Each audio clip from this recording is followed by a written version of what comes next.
Det finns inte bara en typ av mål, utan vi kan formulera mål för väldigt många olika saker. Och vi kan åtminstone formulera mål på 4 olika så kallade abstraktionsnivåer.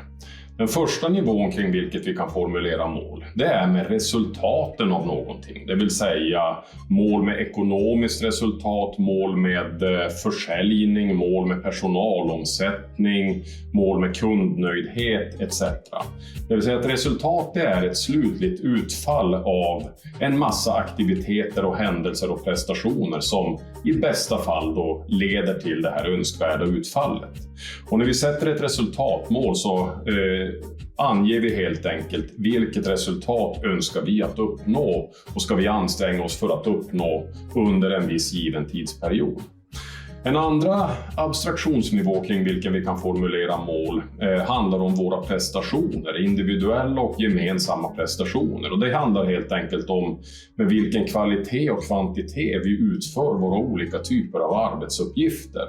Hur fort vi genomför arbetsmoment, hur många ärenden vi hinner genomföra, med vilken precision och hur lite svinn vi har i vårt arbete och så vidare. Den tredje nivån kring vilken vi kan formulera mål avser mål formulerade med förvärvande och utveckling av kunskaper och färdigheter som vi bedömer kommer hjälpa oss att prestera väl och bidra till goda resultat. Och det här kallas för läromål. Och det är helt enkelt när vi formulerar mål med kompetenser och färdigheter som vi vet att det här är någonting som är bra att kunna, det här är någonting som är bra att behärska för att vi ska kunna bedriva en god verksamhet. Och vi sätter då helt enkelt mål med hur vi ska kunna förvärva och utveckla den här kompetensen och den här färdigheten. Och den sista nivån kallas för processmål eller aktivitetsmål, och det är helt enkelt mål som vi formulerar med konkreta aktiviteter som vi ska genomföra, som vi kan checka av på en checklista eller på en att göra-lista. Det är konkreta beteenden så som att jag ska idag ringa 14 samtal, eller jag ska anmäla mig till den här kursen, eller jag ska gå in till den här personen och ge honom feedback. Det vill säga konkreta aktiviteter som vi formulerar mål med. Och de här 4 olika nivåerna av mål har sina för- och nackdelar. Fördelen med ett resultatmål, det är ju att ett resultat avgör ju hela verksamhetens existensberättigande. Så att om vi kan påverka resultatet på ett positivt sätt så ökar vi sannolikheten för att hela vår verksamhet ska kunna fortsätta bedrivas.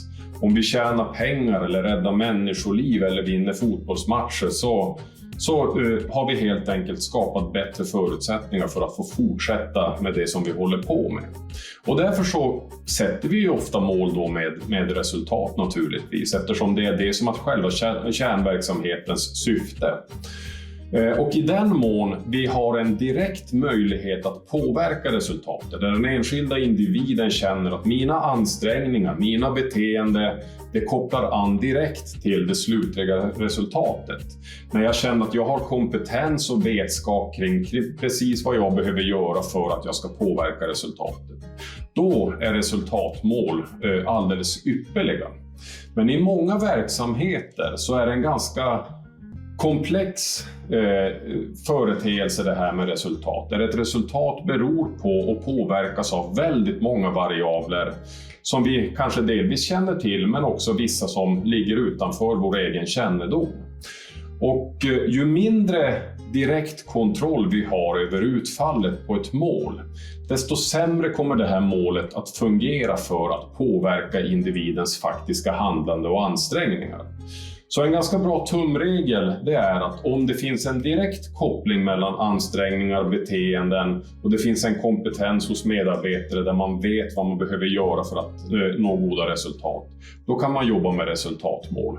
Men om det är så att resultatet är beroende på väldigt många olika faktorer och det finns inte en stark känsla av att vi kan kontrollera resultatet, så gör det många gånger större skada än nytta.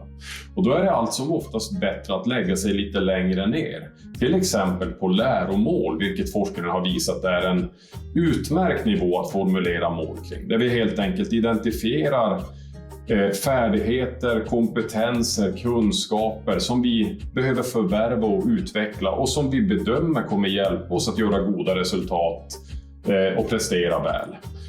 Och forskningen har då visat att när vi formulerar mål med förvärvande av kunskap och färdigheter och kompetenser så tycks det många gånger ha en större positiv inverkan på det faktiska resultatet än vad mål formulerade på resultatnivå har.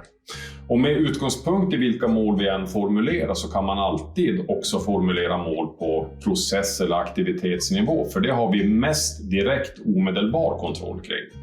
Och fördelen med den här typen av aktivitetsbaserade mål det är att vi ganska snabbt kan uppleva en progress i takt med att vi checkar av eller bockar av de här punkterna på den här aktivitetslistan. Så mål kan alltså formuleras för resultat, för prestationer, för lärande och för aktiviteter.